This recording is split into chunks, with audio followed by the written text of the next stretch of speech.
Hey, Shalford family. This week we were looking at the mission of discipleship, and we looked at 2 Corinthians chapter 5, verses 11 to 21. I'd encourage you to go read it sometime this week. For some context, you can read all of chapter 5, you can go back a little bit, but what we saw about mission was that Paul talks about his motive for ministry. He says, I'm controlled, I'm compelled by the love of Christ.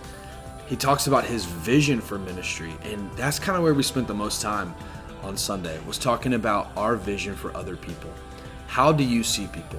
Do you see people as some being closer to Christ and some being further away as you look at people in your neighborhood, in your workplaces? And here's the truth about Paul. Here's what he says. He says, I don't look at anyone regarding the flesh. I don't look at anyone according to who they are on the outside. But he says he looks at everybody with what we called yesterday gospel potential. Do you look at people in your life with gospel potential? Not who they are now, not even who they've been in the past, but who they can be in Christ. Here's what Paul says in 2 Corinthians 5:17. Therefore, if anyone is in Christ, he is a new creation. The old has passed away. Behold, the new has come. You know, every single person you interact with this week has this kind of potential. And they have this kind of potential not because of their current predicament, but because of Jesus' power. And that's Paul's confidence for ministry. It's not that he brings some awesome gift to the table that you and I don't have today. All Paul had was the gospel. All you and I have is the gospel. So our role in mission is not to bring some incredible skill set to the table that has the power to save our friends and our family.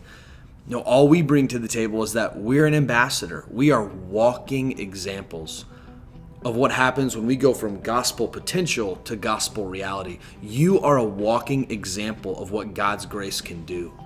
And what Jesus is inviting you into as a disciple is to be an ambassador everywhere you go. We're not talking about adding something onto your life. We're not talking about adding more time and more things and more programs.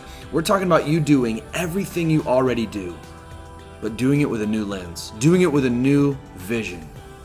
And what we're asking you to do, and what I'm trying to do, is look at every single person that I interact with every day and every week with gospel potential. Who can they be in Christ? And how can I bear witness to the work of Jesus in my own life and invite them to participate in that too? So this week, who are you praying for? Who are you going to look at with gospel potential? Maybe it's somebody you've been scared to invite to church. I'd encourage you this week, why don't you try to invite them to church on Sunday? Maybe it's a new neighbor you need to get to know, or maybe you live in a new neighborhood.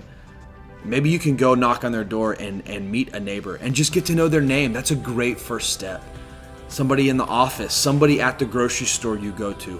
It's things that you already do every day, but it's changing the way you do it. So I'm praying for you this week, Shalford family. I love you very much, and I cannot wait to see how God builds this into the life of our church as we live in our community, sent every day to see people with gospel potential.